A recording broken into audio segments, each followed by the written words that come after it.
আসসালামু আলাইকুম। বীর চট্টলা টিভি থেকে আমন্ত্রণ জানাচ্ছি। আমি তানিশা সুলতানা আফিফা।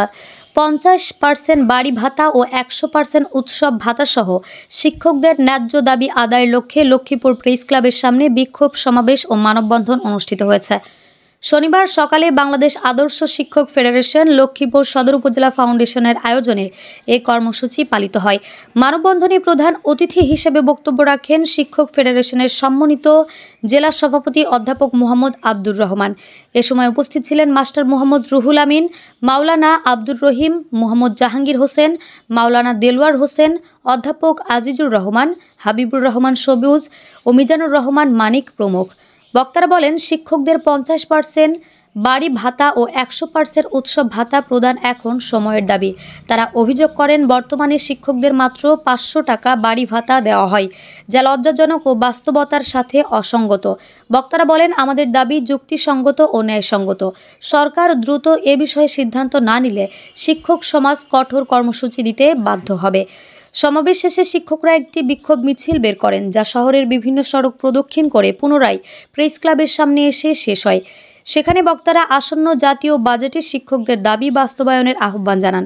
এ সময় বক্তারা ঘোষণা দেন, আগামীকাল ঢাকায় বাংলাদেশ প্রেস ক্লাবের সামনে দেশের সকল শিক্ষক একত্রিত হয়ে বৃহত্তর সমাবেশ করবেন। তারা দেশের প্রতিটি শিক্ষককে সেই কর্মসূচিতে অংশগ্রহণের আহ্বান জানান।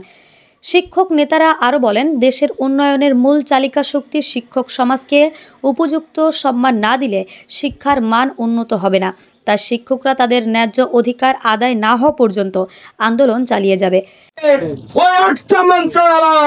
আমার ওই অফিসের পক্ষ শিক্ষকদের নিয়ে তামাশা করছেন, আর তামাশা করার সুযোগ আপনাদেরকে দেওয়া হবে না। অবিলম্বে যে শিক্ষক অবসর গ্রহণ করবে ১ মাসের মধ্যে তাদের অবসর ভাতা এবং কল্যাণ ভাতা তাদের পরিশোধ করতে হবে।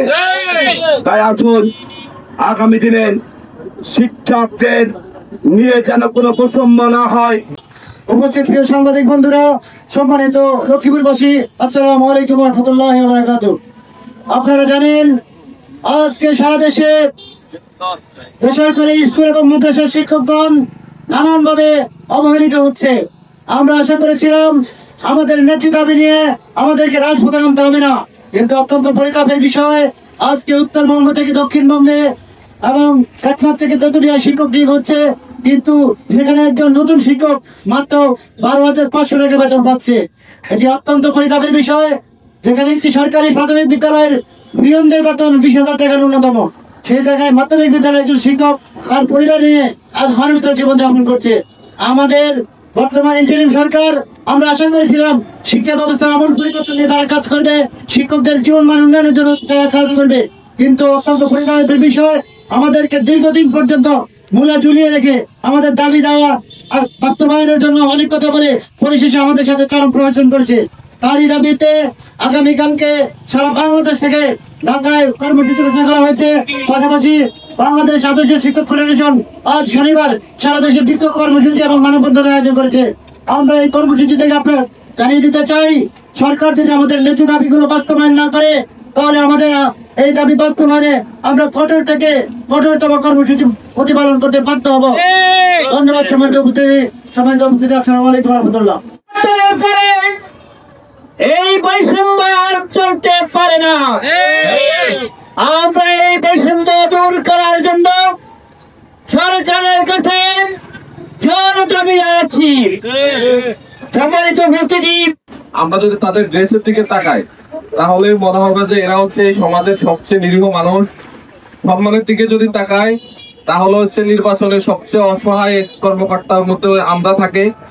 আমরা মনে করছি এই কমিউনিটিকে যদি উন্নয়ন করা না যায়, তাহলে এই রাষ্ট্রকে উন্নয়ন করা যাবে না। পৃথিবীর সব দেশেই প্রাথমিক, মাধ্যমিক এবং মাদ্রাসা লেভেলের শিক্ষকদের বেতন, সুযোগ সুবিধা, সম্মান সবকিছু অনেক বেশি, অথচ আমাদের দেশে এটিকে বিভিন্ন কৌশলে চাপিয়ে রাখা হচ্ছে। এটিকে রাষ্ট্রের জন্য আমি মনে করছি এক ধরনের ক্ষতির কারণ হিসেবে দাঁড়াবে। আপনি যদি এভাবে দেখেন যে চাকরির ক্ষেত্রে একজন মানুষ বা একজন শিক্ষার্থী প্রথমে সে সরকারি বিসিএস ক্যাডারকে চয়েস করে, এরপরে ব্যাংককে চয়েস করে, সর্বশেষ হচ্ছে যে আমাদের কমিউনিটিতে আসে। তার মানে হচ্ছে মেধাবীরা অন্য জায়গায় চলে যাচ্ছে, মেধাবী ছাড়া মেধাবী শিক্ষার্থী, মেধাবী জাতি তৈরি করা সম্ভব না। আমরা মনে করছি সরকার এই দাবিগুলি মেনে নিয়ে দ্রুত শিক্ষা প্রতিষ্ঠানগুলিকে তাদের শ্রেণীহারে পাড়ি পাড়া উৎসব পাতা দিয়ে তাদেরকে এই সমাজে শ্রেষ্ঠত্বের জায়গায় আসীন করবে বলে আমরা বিশ্বাস করি।